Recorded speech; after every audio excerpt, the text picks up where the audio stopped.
As the world of YouTube changes thanks to Copo, and as they constantly shoot themselves in the foot while they're at it, little old dumb me thought it would be a perfect time to show off everything that I got during Christmas and before Christmas. Just before I get started, if you're wondering why it's this way around and not that way, it's because my phone charger is actually broken and I'm trying to find a new one, so I do apologise if it's this way around instead of the other way. But don't worry, once I do another collection video or update or what have you, everything will be back to normal. So anyway, let's get started with the stuff that I got for Christmas. So in this little cardboard box thingamajig right here, which just says B1 on there, we have a Sega Dreamcast, which is the main console that I got during Christmas. So as you can see, there is the Dreamcast controller itself, and a little memory sort of thingy there, and the actual Dreamcast controller. No, not control. The Dreamcast console itself right there, for the grand total of £48, which I got from the game store, the local one, the local retro one, which I was very happy to find that. And the two games I got for it were Phantasy Star Online for just £10, including the exclusive Sonic Adventure 2 playable demo.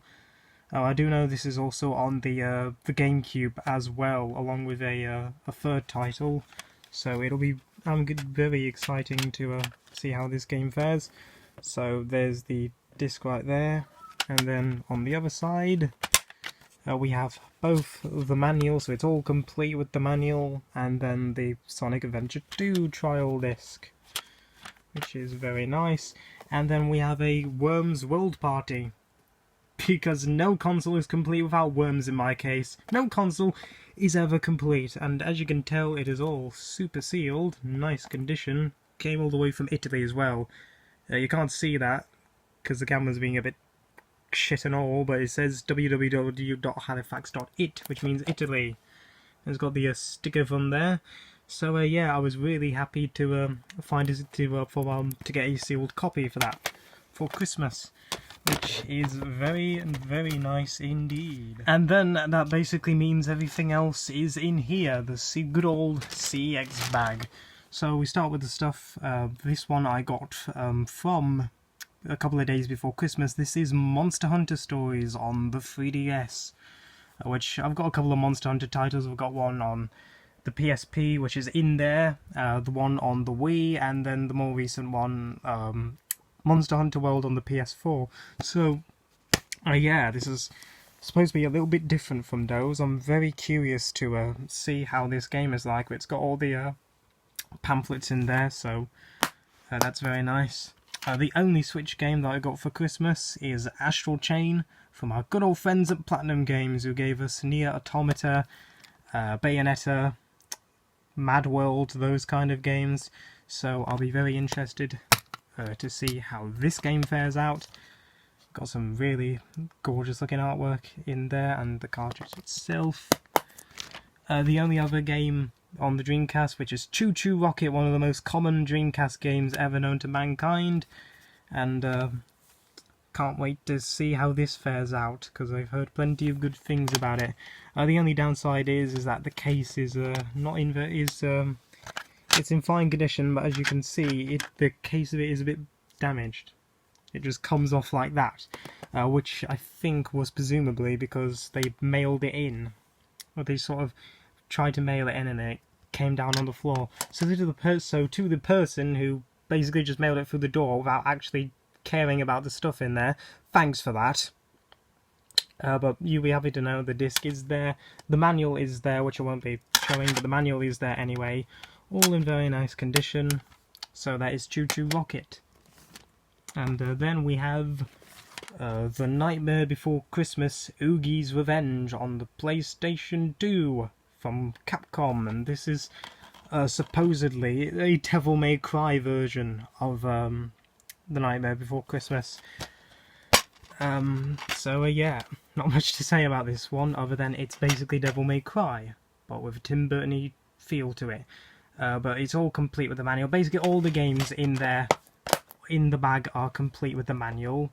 and as you can tell I've already taken the stickers off, so this time around I can't tell you what the prices are, but I do know that most of the games in the bag are all from CEX because that was the only place I went to. And then Yu-Gi-Oh! 5D's Wheelie Breakers, which this looks to be a very interesting sort of game, because this is basically a racing game but with Yu-Gi-Oh! In it. So you can use Yu-Gi-Oh! Cards, all that kind of stuff. It does look like a very interesting sort of game, and it comes with the use of the classic controller as well. So that's very nice. And then the rest of the games are all in the bag. So we start off with some PS3 titles. We have PlayStation AllStars Battle Royale, which this is supposedly Smash Brothers. It's basically a PlayStation version of Smash Brothers, because you've got the characters there. You've got Snake Boy and Ratchet and Clank and Nathan Drake and Kratos and Raiden from Metal Gear Solid. All your favourite characters in here, well, except Crash and Spyro, because they were still dead during this era. But there's the stuff in there. Prototype 2. I was going to get Prototype 1 with this as well, but there were only 2 copies of this. The first one didn't come with the manual, and the second was a platinum / greatest hits version, and the case was in really, really piss poor condition. So I only have Prototype 2, which is supposed to be a bit similar to Infamous. I think that's what the game is called. And then the only other title is this one called Fuel. It's all I know about it is that it's a racing game. I've got no idea if it's any good or not, because I've seen reviews on it on the internet, and it seems to be a little bit mixed in terms of reception. So I'm not sure what to think about this game. Next up, we have some PlayStation 2 titles, some quirky ones. So we have Whiplash, which this looks like a really sort of quirky game. You play as this weasel, I think it is a weasel, and you have this rabbit as your only sort of weapon. And what you have to do is escape from the evil animal testing laboratory. Or you would see that if there wasn't any sort of glimmer right there. Yeah, you basically use the rabbit and you cause havoc.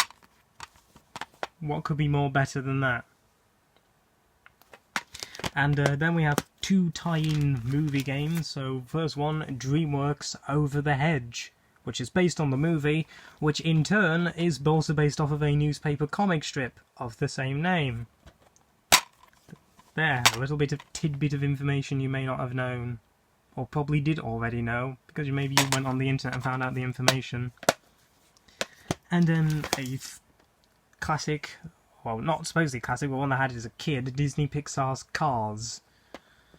I had this one as a kid and actually kind of enjoyed it, which I did start playing it a couple of days ago. It's a pretty decent movie tie-in game. So yeah, looks to be tons of fun. And then we have, I think, 5 Wii titles. So we have Samba de Amigo, which this is, I think, a remake of the Dreamcast title. Yeah, this was a remake of the Dreamcast title because it came out on the Dreamcast. And just now it's Gearbox Software. They're the same people that did Borderlands and Duke Nukem Forever and Aliens Colonial Marines. But let's remember them more for Borderlands than that. And how Randy Pitchford can be a bit of a bitch sometimes. Spyborgs from Capcom. Not really the sort of Capcom-y title you'd ever think of, but it does look like tons of fun. A 2-player co-op, kind of reminds me of a Saturday morning cartoon. Maybe it's inspired by that, but it's complete. We've got more Worms goodness with Worms Battle Islands. Of course, you can't have too many Worms games, especially when you're a big Worm fanatic like me. There is also another one on the Wii called A Space Oddity, I believe. So I might track that down sometime, but Battle Islands. Bakugan, Defenders of the Core, based off of the anime series of the same name. Or Bakugan, because my sister used to be a big fan of it as a kid. She used to watch the anime series all the time. so I've got no idea if this will be any good or not. And then Tony Hawk's Downhill Jam, which after proving how the series did indeed go on a downhill jam, because there was the terrible crappy sort of motion sort of games with the thing that didn't barely ever bloody worked, and then there was they tried to do a remake of the first game, but apparently that was a load of shit. And then Tony Hawk's Figamajig 4 came out, and that pretty much killed off the series. And then the final game is a Nintendo GameCube game. Always off tracking GameCube titles down. Depending, your preference may depend whether you like this game or not. This is Yu-Gi-Oh! The Force-Bound Kingdom, which I've not heard many good things about this game. It's supposed to be not very good, but I managed to find this for pretty cheap. So if you see a GameCube game and it's for cheap, definitely get it. Depending, even if it's kind of crap, because sometimes they could be good value. So yeah, that is everything that I got doing Christmas and the last few days of December. I do apologise if I've been kind of rushing through this video, because again, the charger is broken, so I apologise for that. I hope you enjoy what 2020 has to offer, since we're in the new millennium, and I'll see you again soon. Ta-ra!